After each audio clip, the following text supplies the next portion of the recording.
Like most people in the world, until a few months ago, I didn't give much more than a passing thought to the hazards of the production of all the cigarettes that people consume.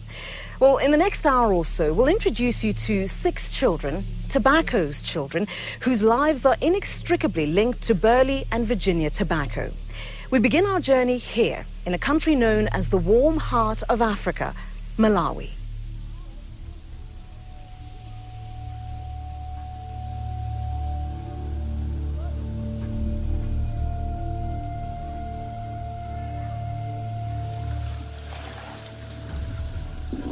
Ndinanga ndineyifunda ndiyenzaka satini makhana kulu wanga nalamu wanga mwana wanga amare ndizathandisa yamachiro akulu wanga. Responsibility has come to Chifundo far too early. She wants to learn to read and write, but there's simply no time for school. Instead, she takes care of her handicapped sister's household and works in the tobacco fields. Sugambale urunga madzi kweya safuria urunga maziwo wachola ndiwo piga malima na umunda. And why do you want to learn to read and write? Declosing.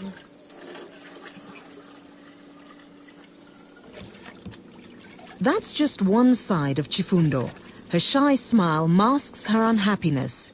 She longs for her parents and lives in the hope that she'll be able to leave the tobacco farm and move back home again.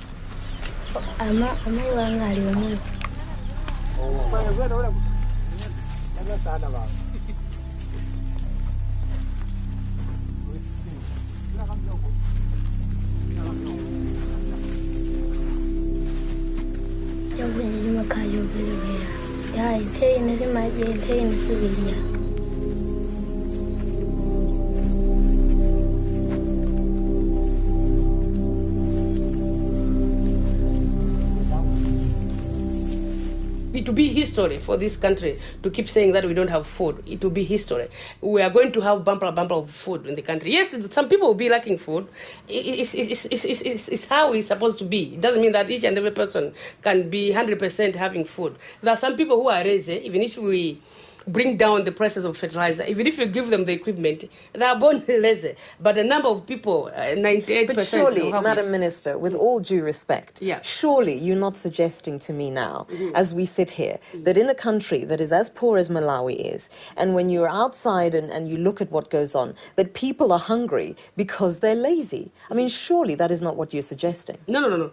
I'm saying that the country, Malawi, it doesn't mean that if those people who are hungry, they're lazy, or they're not using the resources we are having. That's why I'm saying we are fighting hard to empower the Malawian people. No other country in the world is as dependent on tobacco production as Malawi, with 70% of its export revenue coming from raw tobacco sales. But tobacco prices are sinking, with buyers paying less and less.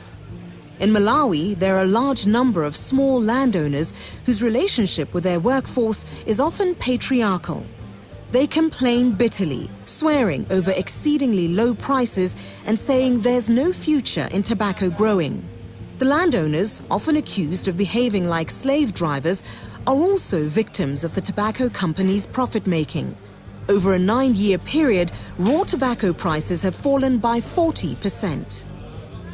Sono muno mauza ndi turo ndama zijene ngubasane mwagati muno kugula foje kujoba banda chobera ni mavuta mama ni mavuto kiambira ko nazale tivutike ugamba ososa kumunda mizere tibzale titereferezo jadanena tidimirere mire tikolole kuma chobera kuja sijone.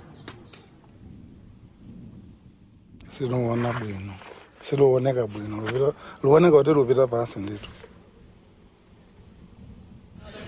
major cigarette manufacturers, British American Tobacco, Philip Morris, decide at the beginning of the season how much tobacco they need and what price they're prepared to pay for the leaf. They then instruct the major leaf buyers, Alliance 1 and Limbe Leaf, in Malawi's case, what their needs are. 160. These major leaf buyers factor in their profits and then decide what price they're going to pay the farmers. And the World Bank has said that the major leaf buyers operate as a cartel. So they don't compete with each other on the auction floors in trying to buy tobacco, and a competitive market will produce the best prices for the farmers.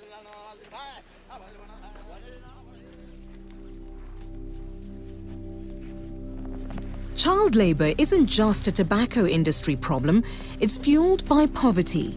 Impoverished people become desperate, and for parents, child labour is about the balance between responsibility for one's children and survival. Malawi law is clear on child labour, but it's not the law that's in question, but rather how it's applied.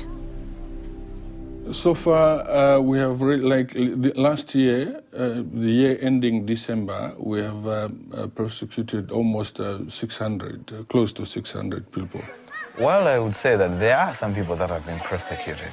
We're talking about 600, but the children that are estimated to be working in the industry are close to 500,000. So 600 is nothing compared to 500,000.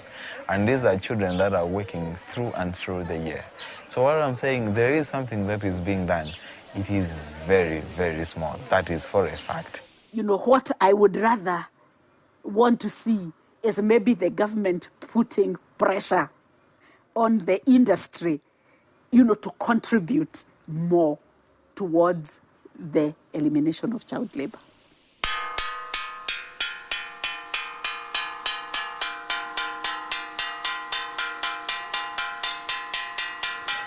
One, 2, 3, 4, 5, 6. Good morning, class. Good morning, sir. How are you? We are fine, and how are you? I'm all right. Sit down. Thank you, sir. Zanga ni William. Ni zaga 12. Ni puza wireless. Mwende sugu. Mimi nitafuno tangama za sugu ngakale konde kirara.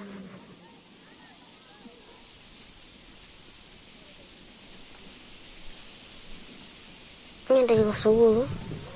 Mwati ofodia. Musoko nubazika. Muta kuganiriza limbana. Tuli kuzalimbana nubatama kuraga gaili.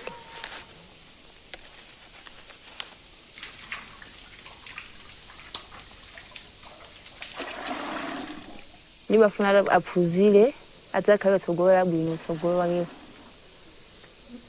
Ine maganizo mwanga meni mamvera nimaola ngati mpuvuta panthandiza ntchito wafama anawo.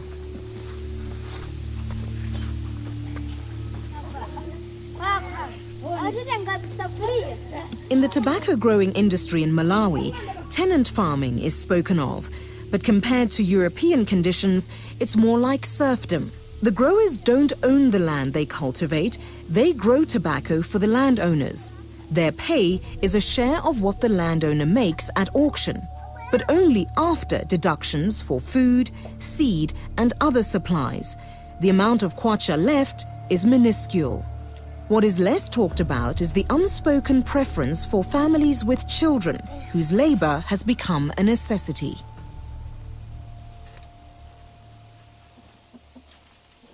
Pamakhala povuta kwambiri chifukwa umoyo wabafama umakhala wovuta. Kuvuta kwake nkakuti umakhala ngati umagwira ntchito mwachipanikizo. Komanso chimati wawo kuti mwana apite kuganyo kuti akagwire ntchito pamene kholo lake lilipo.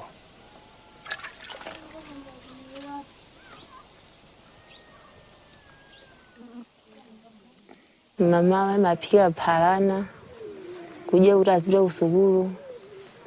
Masana sima, madzulo sima. Basi ndizomweso.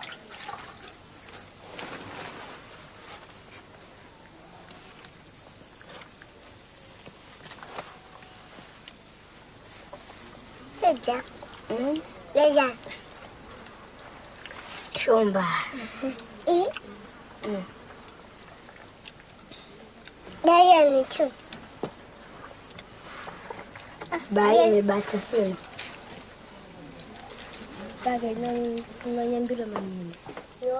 Ndinabwera pano pa estate 1989. Zaka zaine zobadwira 27.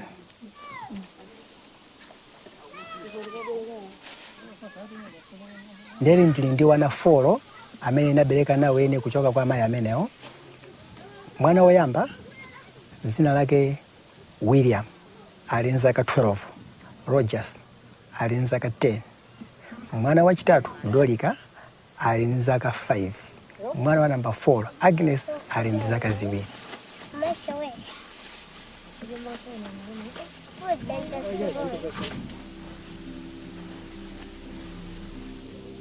Kuna girare fere, girare rama kuwatu. Udah foi drive umai. Doliga, agora aja. Udah gerara, agi sudah gerama.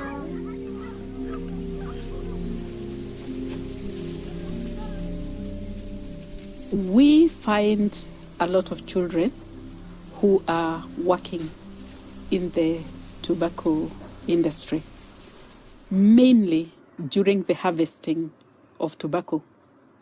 This is where you find that, children at that time are taken out of school by their parents who are usually working as tenants in the tobacco industry.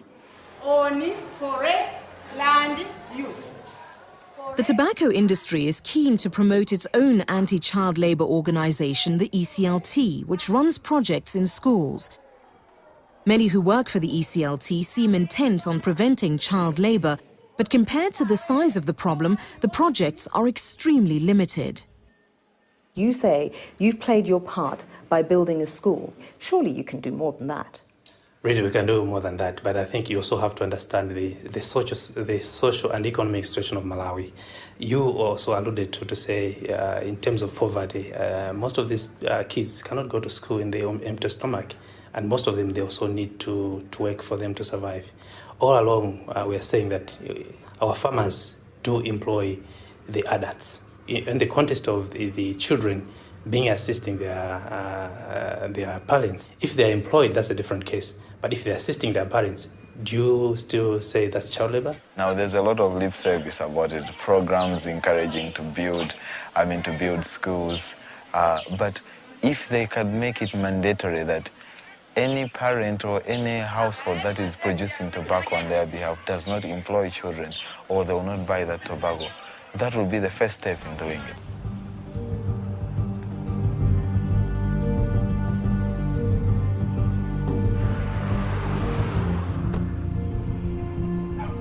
Conditions for tobacco growers in Brazil are similar to those of poorly paid growers in other tobacco-producing countries. Maybe people here are more explicit and critical of the companies. They're unhappy with the conditions, angry that they're forced to use more and more pesticides, against whose toxicity there is little effective protection. British American Tobacco is one of the major tobacco buyers in Brazil, operating via its subsidiary Sousa Cruz. Here, the tobacco industry controls production, conditions, and price levels, and the tobacco countries give the growers loans to get them started and buy seed, fertilizer, and pesticides.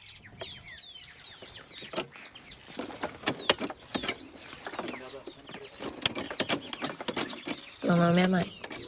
Eu moro no Brasil e no Rio Grande do Sul. Então a gente quebra o brote e daí a gente bota o veneno. E daí para uma máquina que tem 20 litros de água, né, vai 250 ml de veneno. A gente usa o veneno para matar os bichinhos do fumo. Dá uma sufocação. O cheiro do veneno fica assim, parece na boca da gente. Ele é perigoso, né? Se a gente botar ele na boca, a gente pode morrer. Pode dar uma intoxicação. Então, eu não uso nada de EPA porque ele é muito quente, sufoca.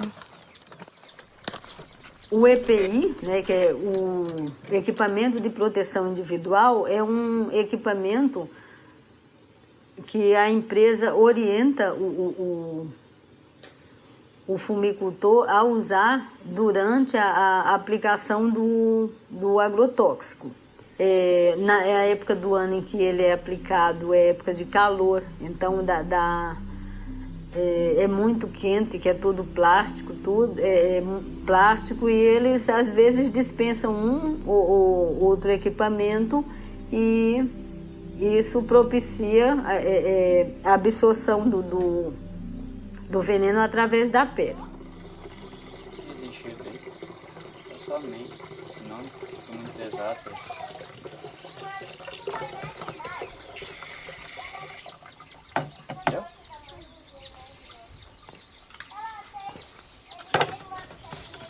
Não é muito bom a compra, não foi nada bem os últimos 2 anos. A gente espera que melhore esse ano agora, né? Porque tá complicada a coisa. Os colônios têm bastante dívida. Porque as despesas são muito altas. Mas eu acho que o adubo até subiu muito mais que ano passado. O adubo tá 50 e poucos reais a saca. E os venenos tudo. Que muitos agrotóxicos são muito caros. Não é nada fácil lidar com o cultivo do fumo. Tá louco.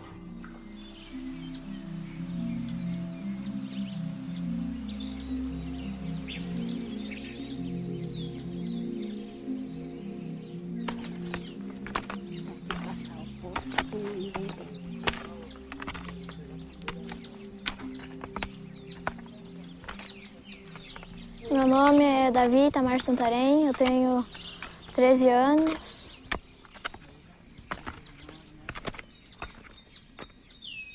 Eu quero ser qualquer outro trabalho, mas menos o fumicultor. Assim, eu queria ser um médico ou um repórter. Porque o fumo, ele dá muito serviço e rende pouco. Caso as firmas começassem a plantar, a pagar bem o fumo, aí podia ser que mudava as coisas. Se nós pudéssemos, nós mudava. Mas é que daí primeiro tem que pagar a conta. Porque daí se a senhora vai plantar feijão, uma batatinha, um milho, né? Criar outras coisas, daí você defende, porque daí o fumo trabalha só de escravo. Pior do que escravo, porque o escravo ganha boia, né? O escravo não vai sem comer para roça. Não ganha nada, porque nós aqui, o produto a gente sofre para fazer, como o lugar é sacrificoso, né? A gente trabalha bastante aí, e as despesas muito altas, e as firmas classificam muito mal, né? Tá, agora tem que arrumar aquele outro pedaço. Botar mais um saletre nele, botar um veneno. Veneno com vocês. Pra mim, veneno, se você quiser botar, você bota, mas eu nem pensar chegar perto do veneno.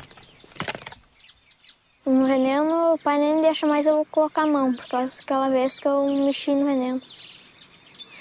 E agora, só ele bota, né? Foi assim, que eu tinha pegado, eu peguei, botei o veneno, tinha pegado e botado o regador do veneno e comecei a passar no canteiro. E depois eu fiquei doente.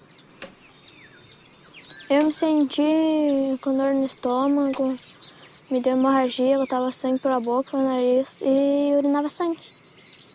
E daí a minha mãe me levou pro médico. A intoxicação provocada pelos agrotóxicos usados na fumicultura, ele chega no hospital com vômito, com diarreia, dor de cabeça, pode ter convulsão, em casos mais graves pode chegar em coma. Mas existe a forma crônica. E algumas dessas substâncias, porque existem metais pesados na composição de agrotóxicos, né? Existe cromo, existe mercúrio, que vão se acumulando e vão provocando doenças neurológicas e doenças psiquiátricas graves. Nessa região do sul do Brasil, nós temos um índice maior de suicídio, 7 vezes maior do que o resto do Brasil. E o que acontece?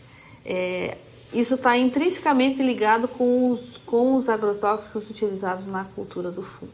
A comprovação do índice de suicídio elevado em população de fumicultores que é exposta a agrotóxicos é comprovada pela comparação com o número de suicídios na população geral.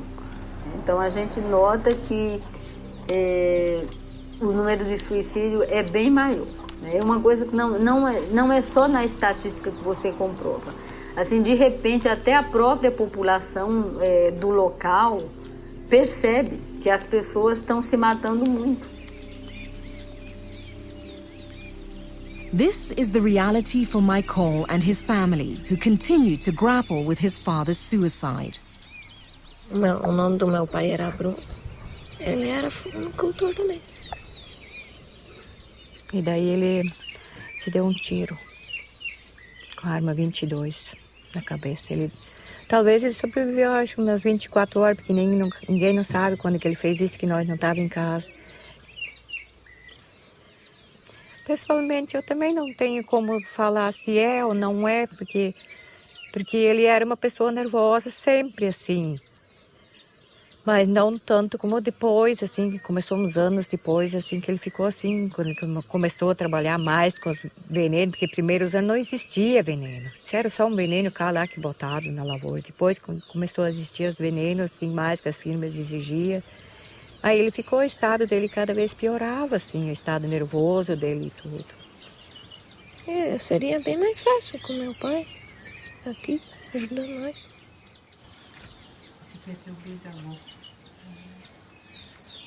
Eu senti muita saudade dele, né? Quando ele morreu. Que eu até hoje sinto falta dele.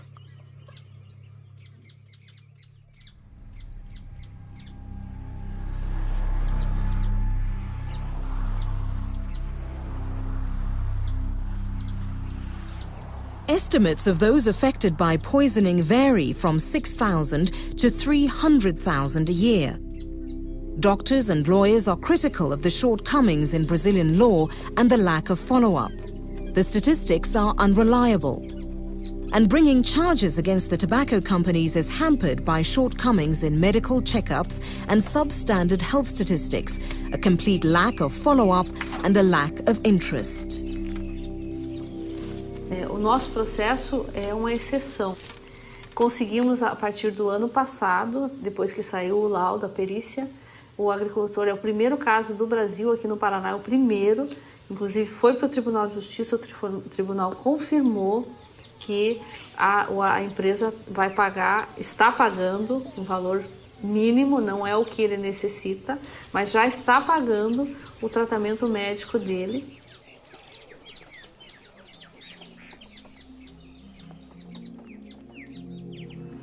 In 2003, the World Health Organization, the WHO, passed a framework convention on tobacco control. The convention is designed to regulate tobacco issues, its use, health standards, marketing, and commercial exploitation. All parties consider the convention to be of significance. Even the tobacco industry says it supports the rules. However, the tobacco companies concentrate on countries that have not ratified the convention and where legislation, although in place, can be bypassed, like Indonesia, where most things are a matter of business as usual and where the message is explicitly, smoking is cool, it's trendy. The population in Jakarta, like 80% of teenagers are smoker, heavy smoker. Well, people think you're cool when you smoke, sometimes. And that's one of the reasons for me too. Smoke is equal to lifestyle.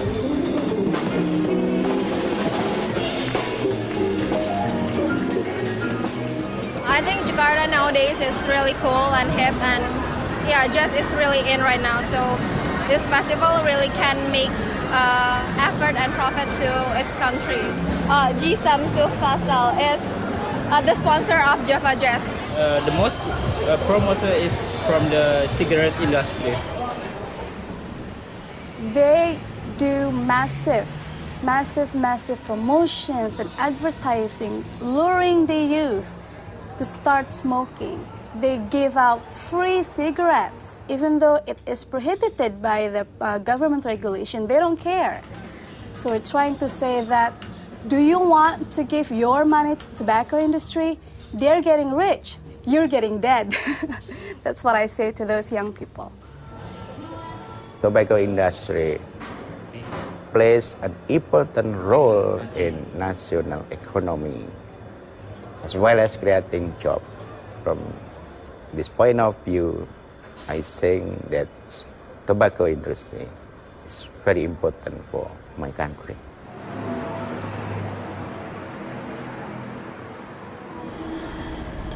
The opposition to smoking has forced tobacco companies to change their approach. Documents from the 70s and 80s were frank, stating the importance of getting through to the youth as the next generation of smokers.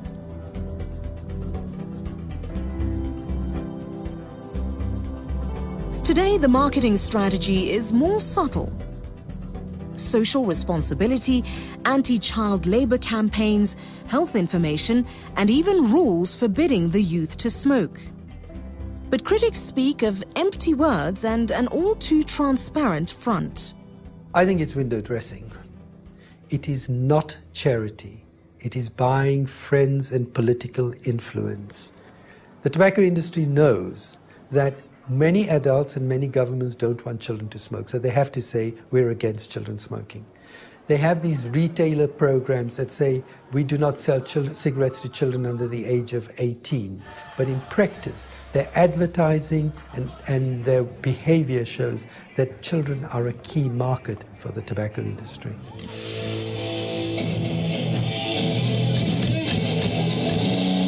We are do or die. This is Gudang Garam rock competition, and we are the finalists. Cause rocker must smoking and drink. Yeah. Sponsor kali ini kita dengan perusahaan rokok dari PT Gudang Garam Kediri. Kita juga bersyukur ya, berterima kasih sekali kepada partner dalam hal ini sponsor yang sudah mengeluarkan uang puluhan miliar untuk pelaksanaan audition sampai final. They seems to be a donator, but what they collect from the people is higher than they donate. So it seems like a donator, but they are the killer for the people.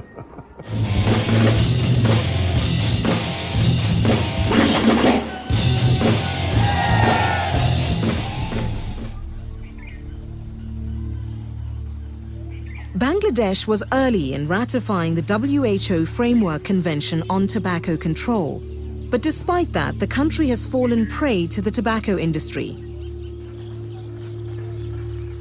Here, just as in Malawi and Brazil, children have to work with tobacco so the family can survive. Healthy food, medicine, healthcare and school are all an unachievable dream for 10-year-old Rubel.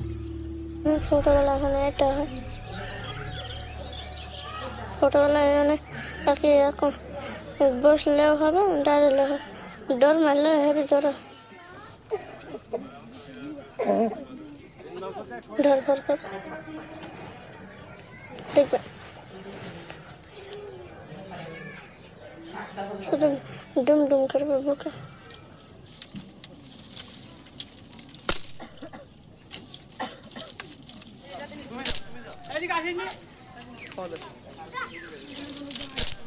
আগুন কাজ কষ্ট আগুন কাজ ধরেন জানি আবার না ঘুমোয় ওই কাজ করতাম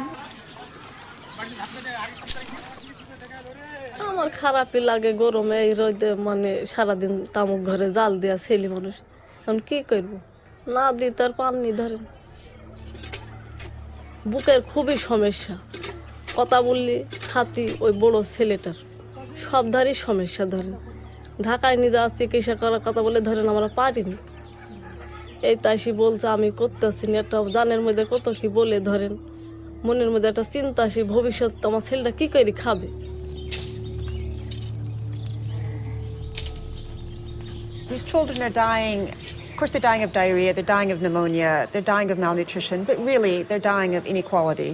If you look around Dhaka, you see people driving Lexuses, driving SUVs, you see incredible wealth, and you see children living in absolutely abominable poverty.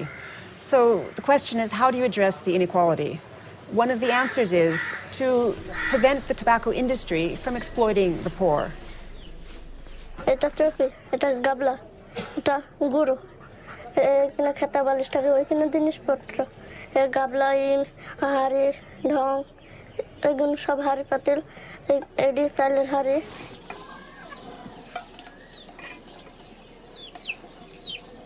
প্রতিদিন ধরেন ভাতই বেশি, এই বাগুন টাগুন আলু ইডাউডি মাছ টাছ করে মানুষ কিনতে পারেনি, কোনদিন ঝাল দিয়ে খাইতে হয়, ইডাউডি খাইতে হয়, ছেলে মেয়ে স্বাস্থ্য হবে কী করি। ধরেন স্কুলে এর আগে যাইতো, তারপর ছেলে আমি পাইরে দিলাম না, কাজ কামের নাকি আমার একটু উপকারের নাকি। আবার স্কুলে যাইতে ভালো লাগে, কলম খাতা কিনতে পারি না, কলম হল 3 টাকা, খাতা হল 4 টাকা।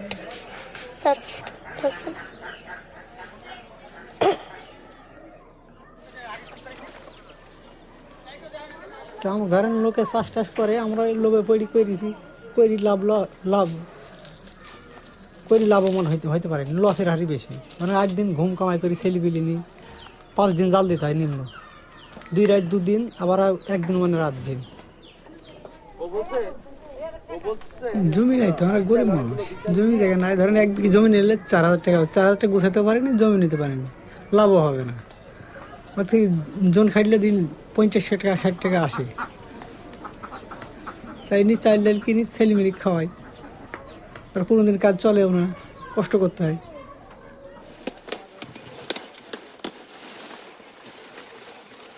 Basic issues. The tobacco industry offers a lot of inducements to people to grow tobacco. They make it easy to get seeds, to get loans, so it's very easy to get involved and then become in debt to the tobacco industries.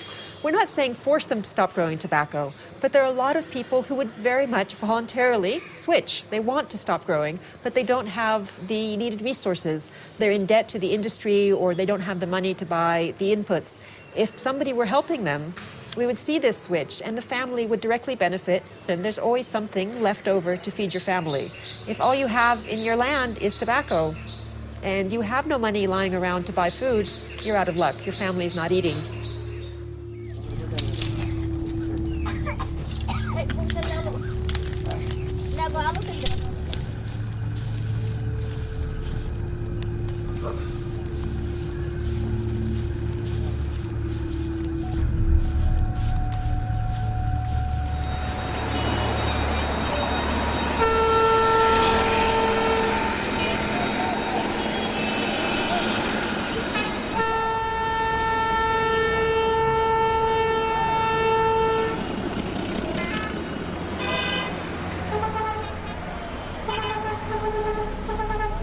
Every day, children are dying out of tobacco.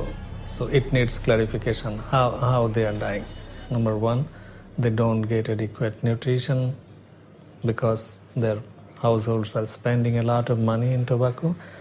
And the second part is their exposure to second-hand smoke because they are getting pneumonia and many children are dying.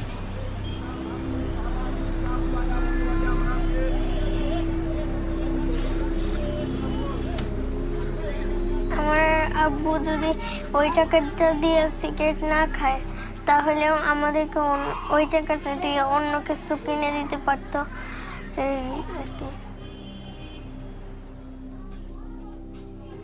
এই যেমন আমাদের ফল fruit আমরা খাইতে পারি না, এটা কিনলে ভালো হতো।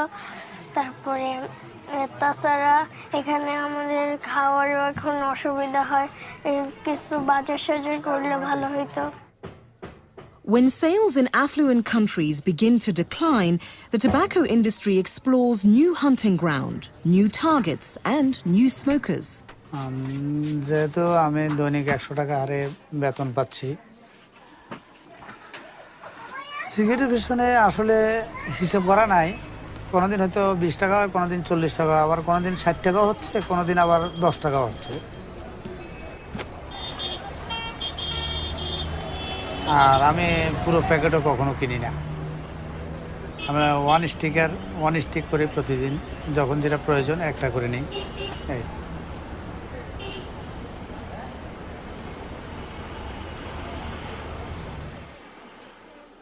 হ্যাঁ বলতাম, সবাই বলতাম। পরে আব্বু তো মানে 1 মাস বন্ধ করছিল, আর পরে আর আবার শুরু করছে।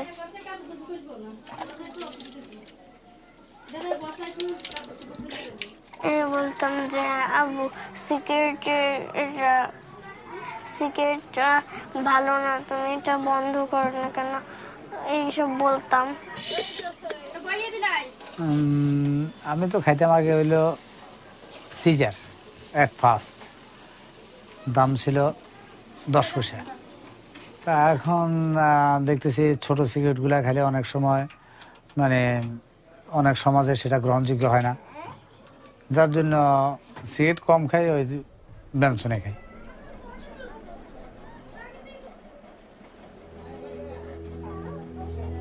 সাধারণত শুধু বাংলাদেশ না, সারা বিশ্বে গরিবদের মাঝেই ধূমপানটা বেশি। গরিব মানুষ ধূমপান করে একটি মাত্র কারণ, সেটা হলো তারা যখন অভাব অনটনের কারণে বেশিরভাগ দুশ্চিন্তা হয়ে পড়ে।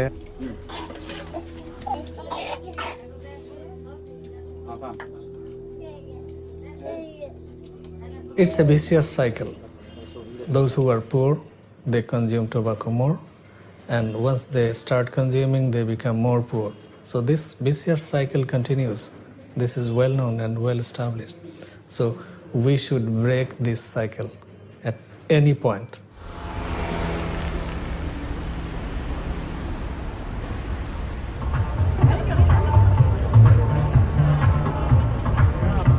The tobacco industry seeks loopholes in laws and rules and to raise its profile among the youth through sports and music events.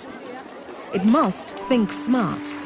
Philip Morris bought the large Indonesian Sampurna cigarette trademark, but the foundation that sold the mark remains in place under the same name, allowing use of the mark with no formal connection to cigarettes.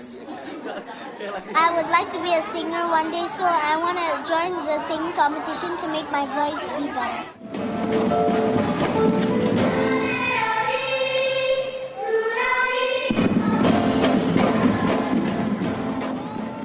They said it's the foundation, it's not us, it's the foundation.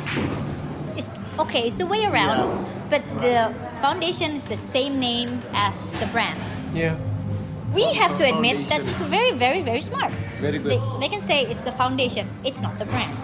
Well, for us, even so, we go for the British American tobacco. We don't go for the brand. They still say it's a tobacco company. We couldn't fund libraries for the schools that we proposed. We couldn't fund the scholarship that we also proposed. So, you know.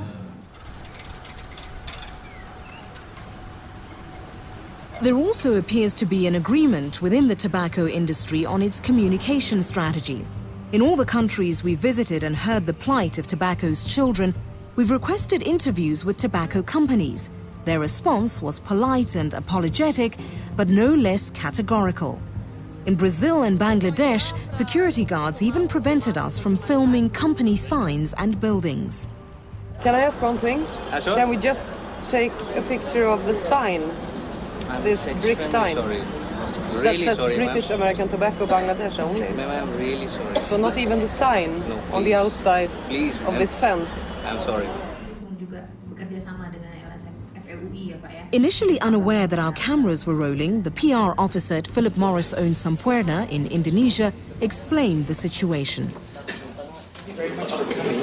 Unfortunately, Sampurna is right now is affiliated with Philip Morris International, right?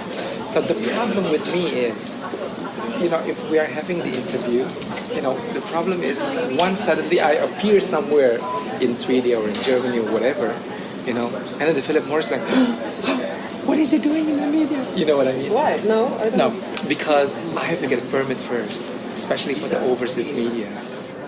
But you need the permission. Yeah, I need to get the permission. Do you think you will get it? The problem is he's in the meeting right now, and the other one is I think also another meeting because the handphones didn't pick up. So that is a problem. I mean, I have to get a permit. And we decided internally that we cannot proceed cannot proceed the plan. Hati-hati, jangan sampai itu soalnya direkam soalnya nih. Gitu. Dia juga lagi ngerekam. Because Philip Morris have already merged. Yeah. Sorry. Actually, sorry. I have to go. Yeah. Sorry. They seem a little bit shy of the light. You may know famous tobacco control advocates compared the tobacco industry to cockroaches. One of the things about them is they like the dark. So they're unwilling to step forward and defend themselves. They're very happy to pass on misinformation. When the discussions become difficult and the questions become probing, the tobacco industry prefers to avoid them. And I think it shows that this industry is certainly only interested in maintaining a front of responsibility rather than engaging in the real issues that are involved. No comment at all from any of the leading international tobacco companies. We supplied them with general questions and, as they had demanded, more specific questions about their views on child labor, pesticides, poverty, and marketing. After lengthy and voluminous correspondence with declarations of intent in writing, there was little to show for it. We won't be doing an on-camera interview, though, for your program. We have an internal process that we do an assessment of every inquiry that comes in, and there's a number of reasons why we've decided not to. Could you specify the number of reasons? No. It's an internal decision-making process. And why is that? I think I've answered your question. To be honest, we're not particularly overly enthusiastic to do a taped interview. I mean, it's not really something that is a big priority for us at the moment. I don't think it's going to be beneficial for Imperial Tobacco to be seen as a spokesman on an issue that is an industry-wide issue. Talking about the effects on children in terms of poverty, development and production. If that's the angle that you're taking, I'm reading directly from the email that you sent me. In the film we will highlight the problems caused by tobacco manufacturing and consumption. It's hardly a welcoming overture to take part in a productive interview from our point of view. Can you not see that? However much we tried, nothing helped. Philip Morris, BAT and Imperial Tobacco at least motivated their refusals. The answer from the fourth major tobacco company, Japan Tobacco, was simply no. For now, the polite apologies of Imperial's talkative spokesman will have to suffice as the unofficial word from the tobacco industry. All right, well, I'm sorry that obviously the comeback from us is disappointing for you, but, you know, as I say, we have discussed it internally and we don't wish to take part in the programme. The tobacco companies are not going to behave responsibly. The tobacco companies are only interested in increasing their profits. And we have to control the tobacco industry if we're going to reduce the harms caused by this industry. Some people have said in order to control malaria, you have to control the mosquito.